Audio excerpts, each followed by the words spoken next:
আসসালামু আলাইকুম সুপ্রিয় দর্শক, আপনাদের ভালোবাসায় আসলাম অসহায় মেয়ের জীবন গল্প নিয়ে। আসসালামু আলাইকুম। ওয়ালাইকুম আসসালাম। আসসালামু আলাইকুম। হ্যাঁ আপু, কেমন আছো? জি ভালো, আপনারা কেমন আছেন? আল্লাহ তালা খুবই ভালো রাখছে।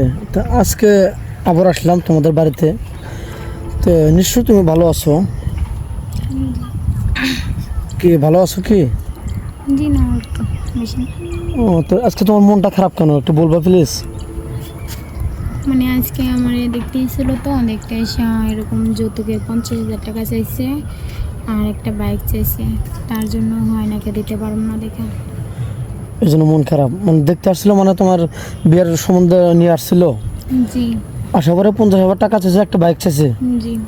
এটা তো অসম্ভব, তো সম্ভব না। তুমি দিন আনতেই খুবই পান্তা ফুরায়, দিন যাতে খুবই কষ্ট। তুমি এই একটা বাইক আর 50,000 টাকা, এগুলা সম্ভব না। তো এমনিতে যৌতুক ছাড়া, তুমি বললো না যৌতুক তো হারাম, যৌতুক দিতে পারবো না এমনিতে। বা তোমার গার্জেন কিছু বললো না? তারা মানবো না বলছিলাম, তারাই করে না। দেখেন, মানুষের টাকা পয়সা না থাকলে কতটুক কষ্ট লাগে। আজকে মেয়েটার বিয়ে হওয়ার কথা ছিল বা দেখতে আসছিল, মেয়েটা যৌতুক দিতে পারবে না দেখে বিয়েটা ভেঙে গেল। মানুষের কত কষ্ট। তো যাই হোক, কোনো হৃদয়বান ভাইজুল থেকে থাকেন, তার ওয়াইফ আছে বা মারা গেছে, আপুটাকে বিয়ে শাদী করলে সে অন্তত তার জীবনটাকে ধন্য মনে করবে, তার মার বোঝা একটু হালকা হবে, তাই নাকি? জি আচ্ছা, তুমি কোনো প্রবাসী ভাইজুল তোমাকে বিয়ে করতে চায়, তার ওয়াইফ থাকা অবস্থায় তুমি কি রাজি হবে? জি অবশ্যই। রাজি হবে? কোনো প্রবলেম হবে না তো? জি না। আর তোমাকে যদি বাইরে নিয়ে যেতে চায় প্রবাসে, তাও যাবে নাকি? বাইরে যাবে? জি যাবো। বাইরে যাবে না? তো যাই হোক, এখন তো বলতেছো বাইরে যাবা বা যে কোনো ছেলে হলে তুমি রাজি হবে, কিন্তু দুদিন পরে বা বিয়ের পরে ছলচাতুরি বা বেইমানি এগুলো কিন্তু করা যাবে না, জি বুঝতে পারছো? জি। তো যাক, তোমার কোনো আত্মীয় স্বজন, যেমন খালাতো ভাই, মামাতো ভাই, ফুমাতো ভাই, এরকম আত্মীয় স্বজনের ভিতরে কেউ বিয়ে শাদী করতে চায় বা কেউ হেল্পের জন্য আগে আসেনি?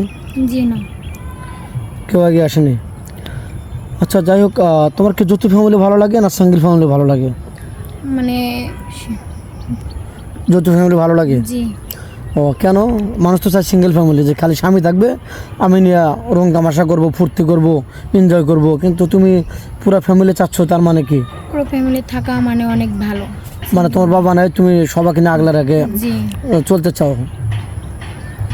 এখন তো বলতেছো তোতা পাখির মতো কথা, কিন্তু তখন তো মুড চেঞ্জ হয়ে যায়, তার রূপ চেঞ্জ হয়, এগুলো তো হবে না।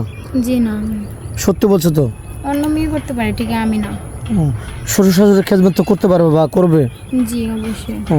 আচ্ছা যাই হোক, তোমার স্বামী তোমাকে বিয়ে করে বাড়িতে রেখে গেল, তোমার ছোট দেওর থাকলো বা যে কোনো পাড়া প্রতিবেশী ভাই থাকলো, তোমার সাথে দুষ্টামি ফাজলামি করলো, তুমি আবার খারাপ কাজে লিপ্ত হবে কিনা?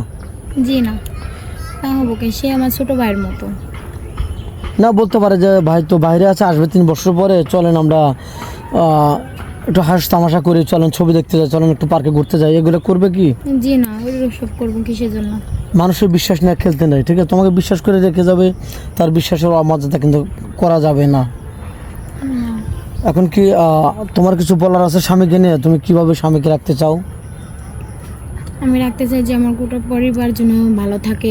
আমার স্বামী রাখবো ভালোর জন্য। আমি তার খারাপ চামো কিসের জন্য? সে তো আমার ভালোর জন্যই নিয়েছে, আমি তার খারাপ চামো না। আচ্ছা যাও, তোমার ভিডিও পাবলিক হচ্ছে, দেশ প্রবাস থেকে দেখছে, তোমাকে কিভাবে পাবে? তোমার ফোন নাম্বারটা দিয়ে দাও স্ক্রিনে। জি আমার ফোন না, আমার নাম্বারটা সিমও না, আমার ফোনও নাই। কেন? বর্তমান তোমার সেম ফোন দুটোর একটাও নাই? না জি না।